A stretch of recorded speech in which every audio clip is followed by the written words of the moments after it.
Maria Imelda Josefa Remedios, Imee, Romualdez Marcos-Manotoc, born November 12, 1955, is a Filipino politician and film producer serving as a senator since 2019. She previously served as governor of Ilocos Norte from 2010 to 2019 and as the representative of Ilocos Norte's 2nd District from 1998 to 2007. She is a daughter of 10th Philippine President Ferdinand Marcos and former First Lady Imelda Marcos, and the older sister of the current president, Bongbong Marcos. Early life.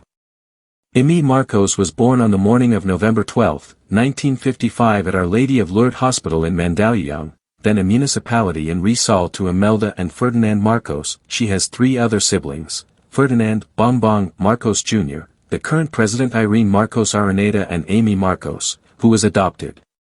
She turned 10 years old the day afterwards her father was elected in 1965. In an interview with her family-backed Filipinas magazine in 1999, she admitted that she was uncomfortable living in the palace because it was too confining, very formal, and fixed. Personal life. Marcos is the eldest daughter of Ferdinand Marcos and Imelda Romualdez Marcos. Her full siblings are Bongbong Marcos, Irene Marcos, and Imee Marcos. She also has a number of half-siblings who are not as known by the public at large. This includes 3 siblings which her father had with Carmen Ortega of the Ortega clan of La Union, who was his common-law wife before he married Imelda Romualdez as a political strategy.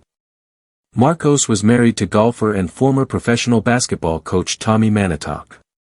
Their marriage was controversial since the Philippines did not have a divorce law, and Manotoc's October 1981 divorce obtained in the Dominican Republic from wife Aurora Pichuan was not recognized under Philippine law. Marcos and Manotoc have 3 sons: Fernando Martin Borge, a commercial model and club DJ, Ferdinand Richard Michael, Mike, a lawyer, and Matthew Joseph, MJ, a sports agent and incumbent governor of Ilocos Norte since June 30, 2019. She had 2 stepchildren during her marriage to Manotoc, including ABS-CBN reporter and news anchor TJ Manotoc. On October 19, 2000, a 27-year-old film producer from Leyte named Cesar Bendigo, who was allegedly in a romantic relationship with Marcos, was killed in an ambush by New People's Army rebels. Marcos last visited his residence on August 24, 2000. Since her legal separation from Manotoc, Marcos has been in a long-term relationship with Singaporean and ethnic Chinese businessman and resident Mark Chua. Since the 1990s. Marcos and Chua have been linked to the 64.5 million Cuban pesos Ilocos Norte tobacco excise tax fund scandal. Education. During the 2019 elections, Marcos's educational background has been steeped in controversy. Under her parents' conjugal dictatorship, Marcos graduated from at least 4 schools, including 3 universities. She graduated as cum laude and class valedictorian in 2 public occasions. Primary and secondary education. Marcos attended the Institution Teresiana, now St. Pedro Poveda College, in Quezon City from kindergarten through grade 4, where she earned first honors. She transferred to the Convent of Our Lady of Assumption at Heron Street in Manila for grade 5 to first-year high school, where she also earned first honors. Marcos later transferred to the American School, now International School Manila, in Makati. Falsification of Santa Catalina High School graduation. Marcos claimed that she graduated as class valedictorian from Santa Catalina Convent, now called Santa Catalina School, in Monterey, California.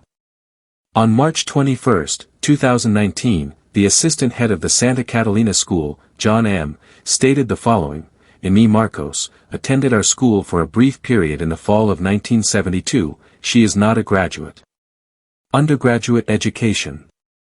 In 1973, Imee Marcos enrolled at Princeton University, where she took a variety of courses in religion and politics, though she did not declare an academic major.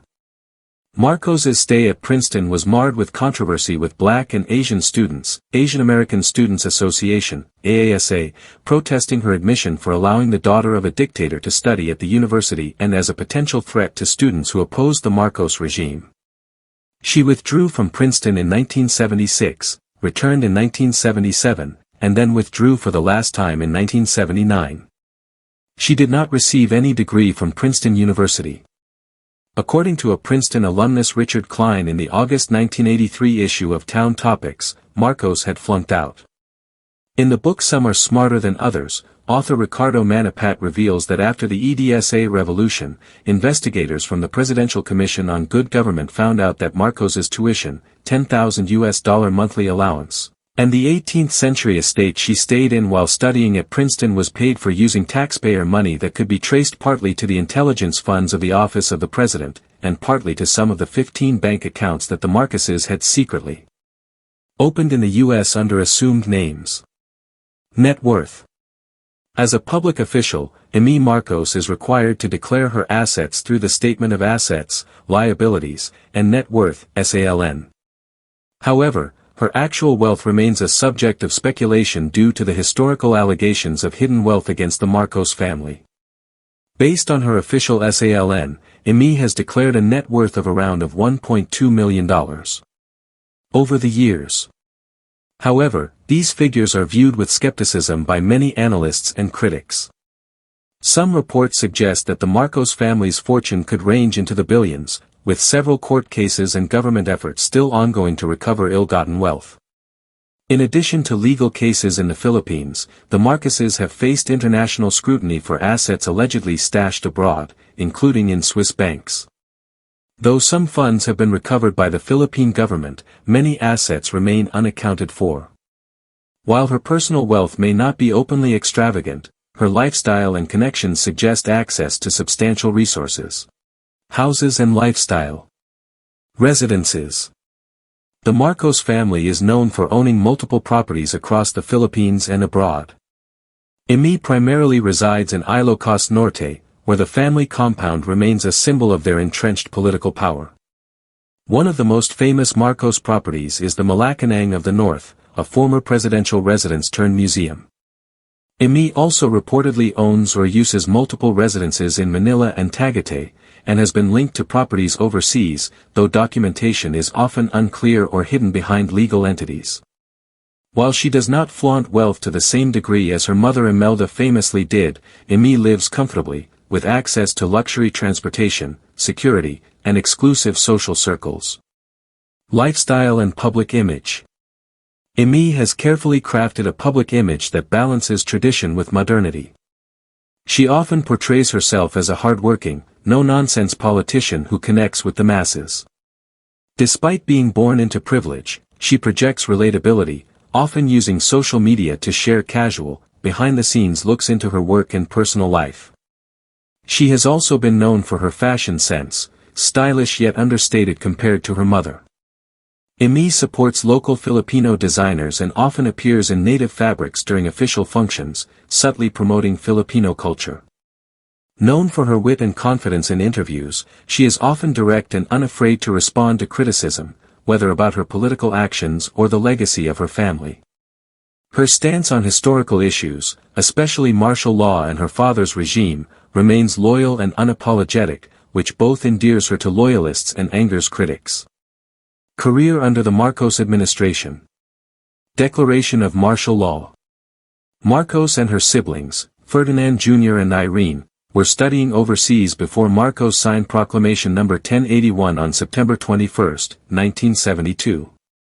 The siblings stayed there until they ended their studies, but would come home for Christmas and summer holidays. She turned 18, the Philippines' age of majority, 14 months after the declaration of martial law, and played various political roles in the martial law administration, as chairperson of the Kabatong Barangay and as assemblyman to the Batasang Pambansa. She was already 30 when the People Power Revolution finally deposed the Marcos administration in 1986. Administrative and political roles. Kabatong Barangay Foundation. After returning from Princeton, Marcos entered the world of politics as chairperson of the Kabatong Barangay Foundation in September 1977. On the same day she became chairperson, student Archimedes Trajano of Mapua Institute of Technology was found brutally murdered after questioning her appointment at his school's open forum the day prior. She would later be convicted on the torture and killing of Trajano in later life. Assemblyman for Ilocos Norte to the Batasang Pambansa. On June 30, 1984, she won a seat as one of two assemblymen to the Batasang Pambansa for Ilocos Norte. The other assemblyman was Antonio V. Requisa, under the wing of her father's dictatorship. She formally held this role until the Batasang Pambansa was dissolved in the aftermath of the 1986 EDSA revolution, which ousted their family from power. Thank you for watching and kindly subscribe, like and share this video to family and friends.